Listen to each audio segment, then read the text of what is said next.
Bienvenue sur Destination Crypto, le podcast qui vous emmène sur les sentiers tortueux de la crypto-monnaie. Je m'appelle Thibaut Coussin, je suis auteur et coach crypto. Ma mission, c'est de vous aider à comprendre l'univers de Bitcoin afin que vous profitiez de ce marché en pleine croissance. Si ce sujet vous intéresse, je vous invite à vous abonner et à reprendre un peu de café pour attaquer cet épisode. Vous êtes prêts ? Allez, c'est parti.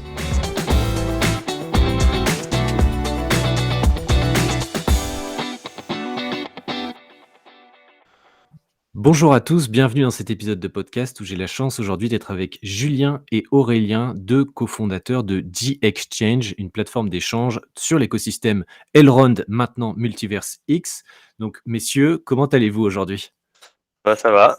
Ça va bien, merci. Très heureux Alors, d'être là. moi aussi, ça me fait très plaisir de vous interroger. J'ai quelques questions pour vous. D'abord, est-ce que vous pouvez me présenter un peu votre parcours et comment vous avez intégré les équipes de G-Exchange ? Alors j'ai commencé, je travaillais dans l'informatique depuis 15 ans et je suis arrivé dans le monde des cryptos à l'été 2020. J'ai notamment découvert Elrond à l'époque. C'était au début 2022, il y avait ce besoin d'échanger les tokens de la blockchain entre utilisateurs, hein, qu'il y avait ce besoin qui n'était pas rempli par les applications existantes et par l'exchange principal. Je me suis dit plutôt que d'attendre que quelqu'un le fasse, je vais voir si je peux y arriver. Je pense avoir les compétences techniques pour le faire. Et voilà, c'était parti. Et puis ça a fonctionné. Et puis ça a donné le G-Exchange tel qu'on le connaît aujourd'hui. D'accord, j'en profite, tu es rentré directement sur Elrond ou t'es passé par Bitcoin ou comment t'es arrivé vraiment sur le marché ? Je suis arrivé par le Bitcoin parce que on en parlait dans les médias. Et je me suis dit, bon, je vais investir une petite somme pour ne pas avoir de regrets et pas passer à côté.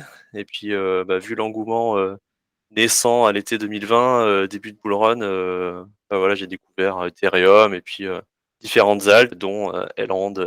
Ok, c'est clair. Ok, merci Aurélien. Et toi Julien, comment ça s'est passé ?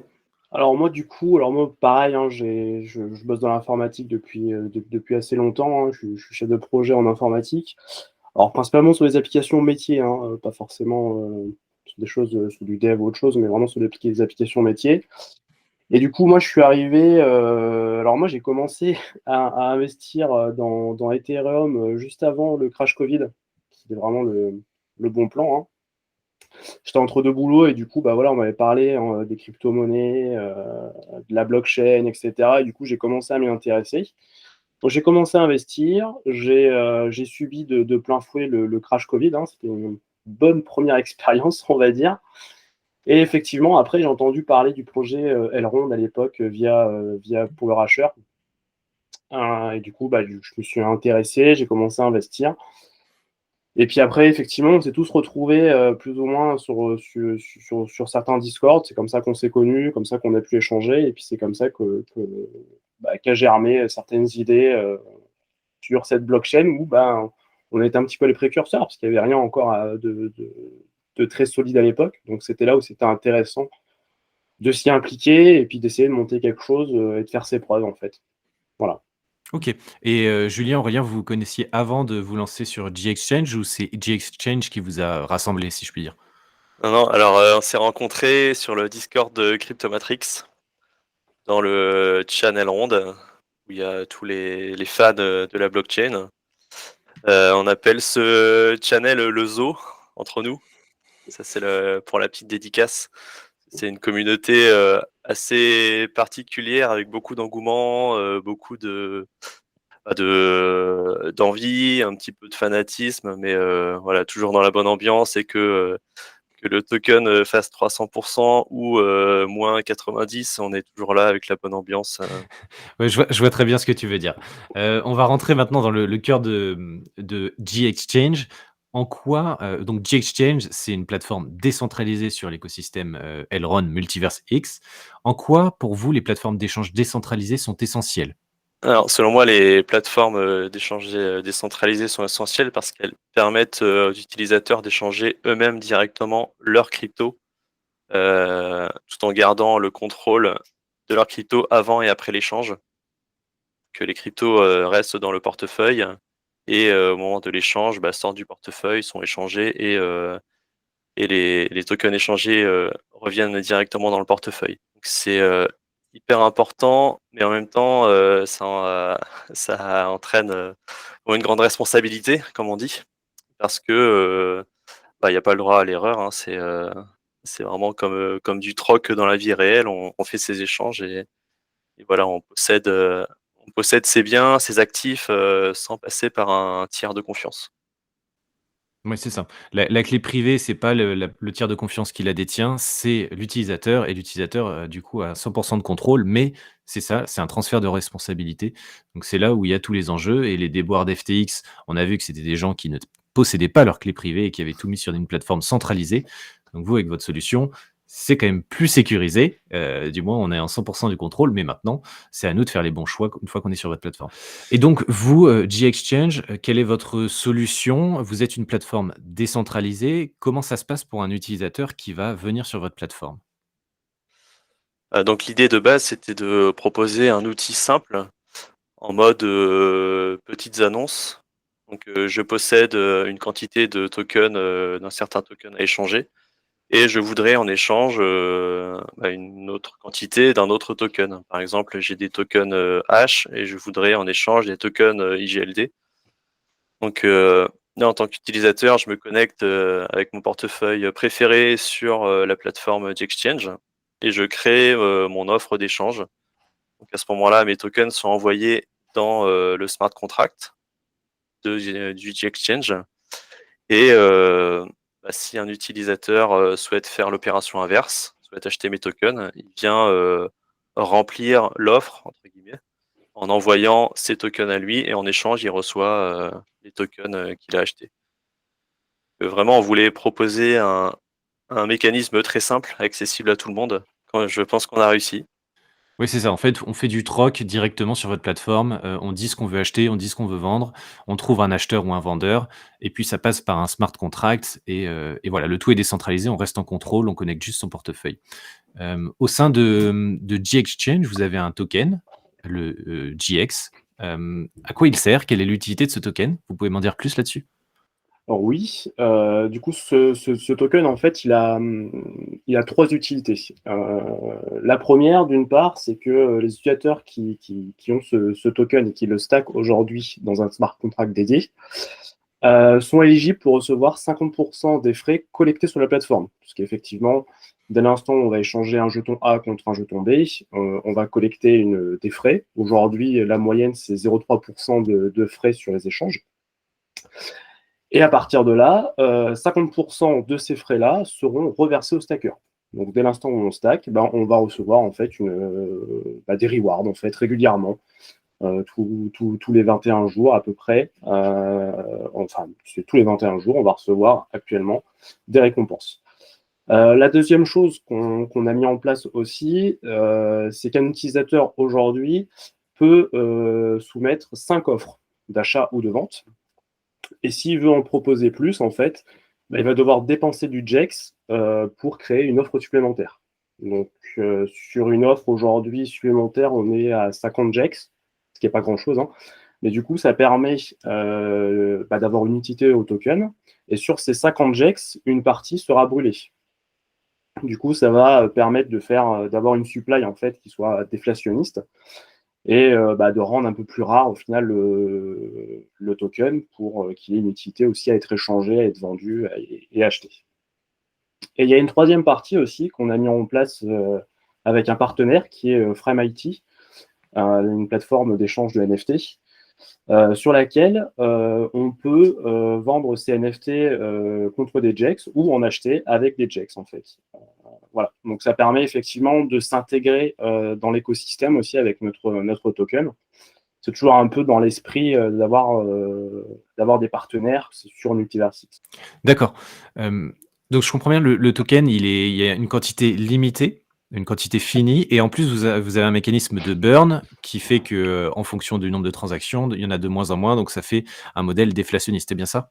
C'est bien ça, sachant qu'effectivement, alors ce qu'on n'a pas forcément dit là sur cette question, c'est que dès l'instant où un utilisateur va acheter ou va vendre en fait contre des IGLD sur la plateforme, il va aussi recevoir des JEX en ce qu'on appelle le dropback, c'est-à-dire dès l'instant où on utilise du IGLD, On a une partie effectivement qui est aujourd'hui, je crois que c'est autour de 5 GEX par IGLD dépensé, sachant que c'est un coef multiplicateur qu'on peut bouger aussi en fonction des offres promotionnelles entre guillemets qu'on pourrait faire de la plateforme. Donc il y a une certaine forme de récompense aussi dès l'instant où on va faire des échanges. Donc on a une partie de la supply qui est réservée pour ces échanges-là. Mais effectivement, derrière, avec toute la partie burn, on va quand même diminuer toute cette supply pour rendre le token plus rare in fine. D'accord. Je rebondis sur ce que tu viens me dire avec, Frameit, parce que moi j'ai eu Frameit pendant un épisode de podcast, un des tout premiers épisodes de podcast, c'était avec eux et je me suis rendu compte qu'on disait pas Frame IT comme tu l'as dit, c'est une déformation, de notre milieu, quand on fait du cursus, informatique, à chaque fois on dit IT et moi j'ai toujours dit, Frame IT et en fait c'est Frameit, on m'avait corrigé plusieurs fois et alors tu peux me dire un peu comment ça va se passer votre partenariat un peu avec eux? Ça veut dire que quand on va sur Frameit, on peut payer en JEX, c'est ça? C'est exactement ça. On peut payer en JEX pour acheter des NFT, et si on veut vendre un NFT, on peut dire je veux vendre mon NFT contre 10 000 JEX, par exemple. D'accord, OK. C'est intégré directement sur la plateforme Tout à fait. comme moyen de paiement, enfin de transaction. OK. Alors maintenant, je vais revenir sur, comment faire un échange décentralisé. Donc, tout cet aspect, échange centralisé, échange décentralisé. J'espère que c'est un peu plus clair maintenant pour les auditeurs. Quelle est la barrière principale quand on veut élaborer un échange, une plateforme d'échange de ce type? On passe par des smart contracts, on connecte ses wallets, c'est un peu différent. Quelle a été la barrière principale quand vous avez créé, G-Exchange? Ouais, alors, développer et maintenir, une application décentralisée, c'est un vrai challenge au quotidien. Alors déjà pour l'élaboration, réaliser des smart contracts, réfléchir en décentralisé, c'est une petite, gymnastique, mentale, quand on a fait, 15 ans de Web 2 par exemple.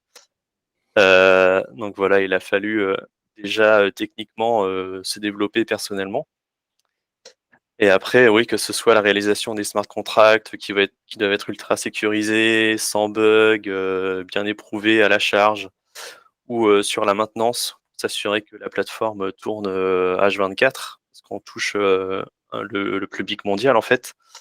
C'est hyper challengeant. Ouais, un peu stressant, j'imagine. Vous êtes combien au sein de G-Exchange? Vous êtes, quelques-uns ou combien vous êtes? Alors dans la core team, on est 3 Ouais, avec Pierre et sinon on se fait aider, de modérateurs, sur les réseaux sociaux notamment, d'accord. et qui sont là aussi pour faire un petit peu de support, et accueillir les plaintes des utilisateurs quand il y en a. D'accord, ouais, ça c'est inévitable. Il y aura forcément des gens qui vont se plaindre. En tout cas, j'ai jamais eu de problème, moi, quand j'ai utilisé, G-Exchange pour quelques que swaps, sur l'écosystème Elrond. Donc en tout cas, bravo pour avoir fait, une telle solution. Il n'y a pas d'autres solutions DEX sur, Multiverse X, si je dis pas de bêtises, si ce n'est le DEX proposé par Multiverse X eux-mêmes, mais vous êtes les seuls, en plus, si je puis dire? Oui, voilà, il y a le DEX principal, il y a la Jungle DEX qui, permet l'accès à des projets avec moins de trésorerie, d'avoir un échangeur et sinon, ouais, on a eu quelques concurrents, mais qui n'ont pas énormément de volume, d'échange et sinon il y a quelques initiatives, de DEX, un petit peu «plus ouverts» entre guillemets, qui sont en train de se monter, donc on suit ça, de très près. D'accord. Est-ce que G-Exchange se contentera uniquement de l'écosystème Multiverse X ou est-ce qu'il y a d'autres chaînes qui sont envisagées? Est-ce que vous voulez un peu vous implanter ailleurs? Alors, en fait, ce qui se passe, c'est que aujourd'hui, on est quand même très, très impatient que le bridge soit ouvert pour qu'on puisse accueillir de nouveaux tokens et effectivement les intégrer, sachant que techniquement, ce sera facilement réalisable, hein, de notre côté. Là-dessus, tout est prêt et on attend, en fait, clairement. Par contre, aujourd'hui, alors je dis bien aujourd'hui, hein, il n'y a pas il y a pas de volonté à vouloir aller sur d'autres blockchains que Multiversix. On a un produit qui tourne, on a un produit qu'on veut faire évoluer. Aujourd'hui, on ne veut pas s'éparpiller. Voilà, l'objectif, c'est vraiment de continuer sur cette blockchain. À terme, peut-être qu'on verra, mais aujourd'hui, c'est pas l'objectif. D'accord, et quand on dit les bridges, quelles sont les prochaines étapes pour le bridge? En fait, ça dépend de l'équipe, Multiverse X qui doit mettre en place certaines choses et vous, de votre côté, vous êtes prêts, et les bridges potentiels seraient sur, quoi? Sur Ethereum, sur, quels seraient les bridges dont ils ont pu parler, actuellement? Alors il y a déjà le bridge qui est avec Ethereum, parce qu'on pouvait faire transiter de l'USDC, depuis le début. Malheureusement, aujourd'hui, il y a que l'USDC qu'on peut faire transiter. Après, oui, clairement, ça dépend de l'accord team, Multiverse X, pour l'ouverture au bridge. Après, que ce soit un bridge qui va sur la blockchain, je sais pas, la Binance Smart Chain ou autre, je dirais peu importe. Je pense que le grand défi qu'on a aujourd'hui, c'est de pouvoir ramener de la liquidité sur cette blockchain. Et nous, après, on est prêt en fait à pouvoir accueillir cette liquidité et à pouvoir faire en sorte que les utilisateurs puissent s'en servir sur notre plateforme, quoi. Ouais, c'est ça tout l'enjeu. Après, c'est avoir de la liquidité quand on affiche des paires, de marché effectivement. Vous avez combien de jetons sur, GXChange? Vous avez tous les jetons, enfin la plupart des jetons de l'écosystème Multiverse X, mais ça représente combien de jetons, sur votre plateforme? Alors, c'est une Beaucoup? bonne question. Ouais, il y a Je sais plus combien il y en a. Il y en a à peu près quoi, une vingtaine, trentaine. une Aujourd'hui, trentaine, en fait, OK. ouais, aujourd'hui, ce qui se passe, c'est que on ne va pas lister tous les jetons systématiquement, parce qu'il y en a un paquet hein, qui existe. Hein. Chaque personne pourrait créer son propre jeton. Nous, ce qu'on souhaite, enfin, ce qu'on a souhaité depuis le départ, c'est de pouvoir avoir, entre guillemets, un regard sur les jetons qu'on va lister et s'assurer qu'à minima, derrière, il y a une team qui travaille dessus, que le jeton puisse avoir un minimum d'utilité et pas forcément lister des jetons Mmh. qui ne serviraient à rien, voire même lister des scams possibles derrière, quoi. C'était Oui, vous ça faites tout un l'enjeu. filtre. Vous faites un filtre sur les jetons affichés sur la plateforme. Et c'est pour que les gens se rendent bien compte que vous êtes sur l'écosystème Multiverse X, donc vous n'avez que les jetons de cet écosystème-là et le bridge peut débloquer, tout un tas d'autres jetons sur tous les autres écosystèmes. Donc c'est pour ça que je comprends que vous soyez, très impatient que ça avance, sur ce côté-là. Quelles sont les évolutions que vous prévoyez sur la plateforme à moyen long terme? Bon, il y a les bridges qui vont arriver et c'est un point majeur pour vous, mais est-ce qu'il y a d'autres choses, à venir à moyen long terme? Alors oui, à court terme même, moyen terme, il y a des choses qui vont arriver. On a publié récemment notre roadmap 2023 où on a décrit un certain nombre de choses.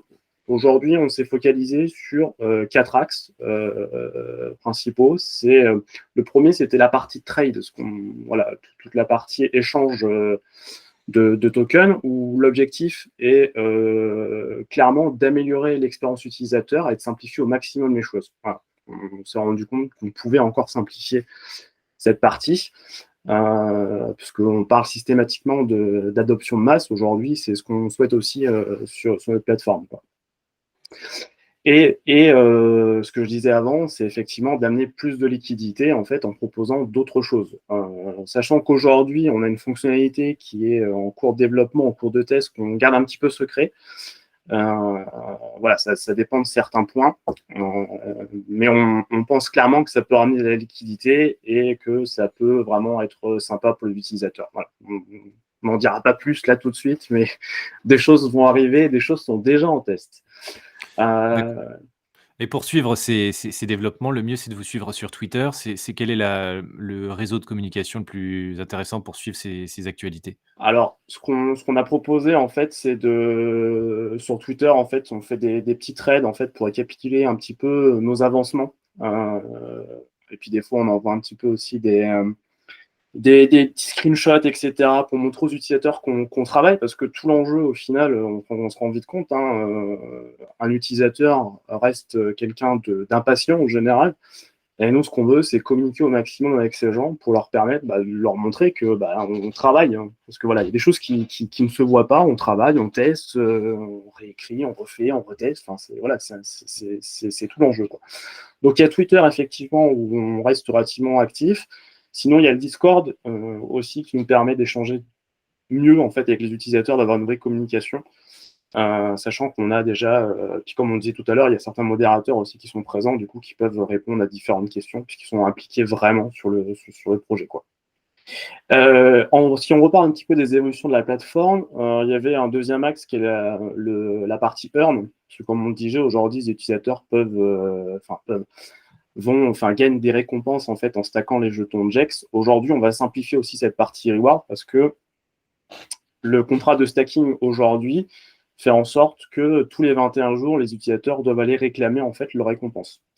Et on s'est aperçu qu'il y a certains utilisateurs qui oubliaient de réclamer leurs récompenses, etc. Et du coup, les récompenses non réclamées retournaient dans le pot commun pour être redistribuées ensuite. Du coup, on va simplifier toute cette partie-là pour avoir une sorte de... Il n'y a pas besoin de stacker réellement ces jetons sur la plateforme. En fait, il suffira de les avoir en portefeuille pour pouvoir être récompensé, tout simplement, quoi. Donc, on va simplifier cette partie pour que les utilisateurs ne soient pas inquiets à vouloir cliquer sur un bouton, faire des opérations qui peuvent être manuelles et peut-être fastidieuses pour certains, quoi. On verra aussi qu'il y a une partie qu'on pourra avoir aussi un bonus pour les plus fidèles. Ça, des choses qu'on doit encore mettre en place, effectivement, des choses qu'on doit encore paramétrer de ce côté-là.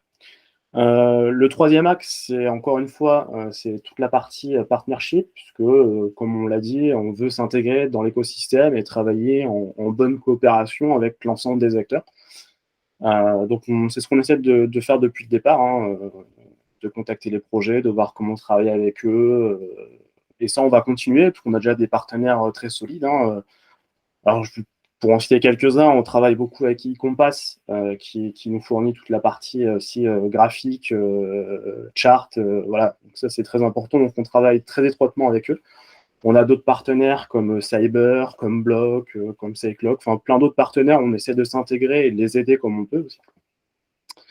Et du coup, ce qui m'amène en fait au quatrième axe, donc c'est la partie community, où on va essayer de mettre l'accent effectivement sur la communication. On va essayer de faire plus d'amas, plus de contenu, notamment sur YouTube, pour faire des sortes de tutos, etc. Donc voilà. L'objectif, c'est toujours de communiquer, parce qu'on s'est aperçu que la communication reste essentielle dans ce milieu, hein, malheureusement. C'est vraiment un boulot à plein temps, hein. Il faut vraiment savoir ce qu'on va proposer aux utilisateurs. Donc voilà, donc tous ces quatre axes, en fait, c'est ce qui nous permettent de voir à court et moyen terme, parce qu'on a déjà plutôt bien avancé, a priori, sur certains développements. Donc voilà, court, moyen terme, on va essayer de sortir tout ça, quoi. Ok. Et j'ai une question, toutes ces fonctionnalités que vous rajoutez, comment ça se passe en termes de processus? Vous avez un environnement de test, un environnement de développement? Je me rends pas compte, moi qui suis pas, là-dedans réellement et à mettre les mains dans le cambouis. Comment vous testez vos fonctionnalités? Vous avez un environnement à côté? Ouais, alors on a des réseaux de tests sur la blockchain, donc on utilise le DevNet et le TestNet pour ceux qui connaissent un petit peu. Sinon, ouais, les grosses fonctionnalités passent par des grosses étapes de test en amont sur ces réseaux de test, notamment ce qu'on est en train de développer aujourd'hui pour 2023. Le circuit est plus court, on va dire, quand c'est des ajouts de petites fonctionnalités ou de correction de bugs. Là, ça se fait plus rapidement parce que c'est ultra demandé et puis il faut aller de l'avant, il faut Ça touche faut pas des zones livrer, corriger sensibles? tout de Ouais. suite. Mmh.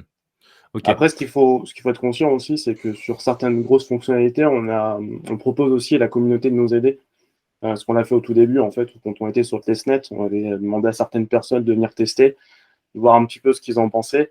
Donc, on sélectionne les personnes qui sont entre guillemets les plus actives, hein, dans notre communauté.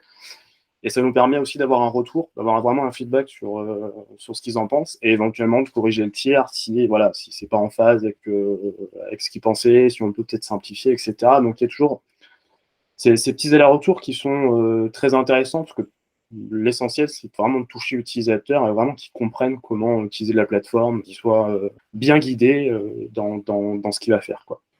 D'accord. Et autre question un peu pour creuser un peu sur la techno enfin, ce que vous mettez en place et vous êtes libre de répondre ou pas parce que je sais pas si ça dévoile des choses, mais, en termes de smart contracts, vous en avez, j'imagine, un pour tout ce qui est swap, donc le fait des transactions. Vous en avez sans doute un autre pour le stacking. Comment ça s'est mis en place, au sein de Gexchange? Alors aujourd'hui, on a 2 smart contracts, un qui gère les swaps, comme tu as dit, et un dédié au staking pour la OK. distribution des récompenses. Alors après, la mise en place, ça se fait assez simplement parce que les outils fournis par la team Multiversix sont vraiment géniaux et et ils ont fait en sorte que développer un smart contract, le tester, le déployer sur différents réseaux, c'est ultra simple. Vraiment, on n'a pas D'accord. eu de soucis de ce côté-là. D'accord, c'est intéressant d'avoir ce retour-là parce que j'avais jamais posé la question à une équipe un peu tech qui met en place des smart contracts, donc c'est bien d'avoir cet écho-là aussi. D'accord et dernière question, est-ce que vous avez des choses à rajouter? Vous avez, un temps libre là pendant quelques minutes si vous voulez partager des informations ou mettre en avant quelque chose. Ce qui est important de voir, c'est que là, on travaille. On va peut-être faire une pause pour Noël et le jour de l'an, parce que c'est bien de pouvoir se reposer un petit peu. Donc, on sera peut-être un peu plus absent sur les réseaux. Après, encore une fois, bon, ça va être bateau ce que je vais dire, hein, mais je remercie la communauté de nous soutenir, parce qu'on a des gens qui sont très présents et c'est important d'avoir ces retours-là aussi pour nous aider dans ce travail-là. Que ce soit effectivement sur Twitter ou sur Discord, etc. Et surtout, je remercie les partenaires. Alors, j'en ai cité quelques-uns, mais j'en oublie sûrement. Mais c'est important d'avoir leur soutien, leur retour. Et puis, voilà, encore une fois, l'objectif de s'intégrer, c'est un peu ce qui fait aussi la réussite ou pas d'une blockchain. Hein. On ne travaille pas dans notre coin, on travaille tous ensemble, en fait. C'est ça qui est intéressant. D'accord, merci et toi Aurélien, est-ce que tu as quelque chose à ajouter? Ouais, je voulais rebondir, sur la partie communauté, on n'oublie pas la communauté parce qu'à la base, on a réalisé ce produit pour la communauté, pour permettre l'échange de jetons, hein, tout simplement et on garde, beaucoup, on reste assez concentré sur la communauté comme on l'a fait depuis 6 mois déjà. Donc c'est, assez enrichissant, d'avoir tous ces retours et puis de pouvoir communiquer avec, énormément de monde, du monde entier, qui utilise le produit, c'est très enrichissant et voilà, c'est gratifiant aussi. Et on va continuer, comme on l'a fait, ces 6 derniers mois ou 7 derniers mois, on va continuer, de bosser, comme des dingues, voilà, tous les jours, quelques petites pauses, pour les fêtes de fin d'année bien sûr et pour s'occuper des enfants, tout ça, mais voilà, on est toujours, motivés, ouais, on va livrer, quelques bonnes features là, 2023, qui s'annonce sympa. Eh ben merci, je pense que le message est bien passé et merci à ouais, à toute la communauté, qui vous suit et qui vous motive et je pense que du coup, ce que vous allez apporter, prochainement sera intéressant à suivre. Donc n'hésitez pas à aller suivre, The-Exchange sur les réseaux sociaux. Je vais mettre des liens en description de cet épisode. Merci Aurélien, merci Julien, c'était un plaisir d'échanger avec vous. Je vous souhaite une bonne continuation et puis, merci à toute l'audience. N'hésitez pas à vous abonner pour, suivre la prochaine interview. Salut à tous! Merci, salut, à bientôt. Salut Thibaut, merci, à bientôt.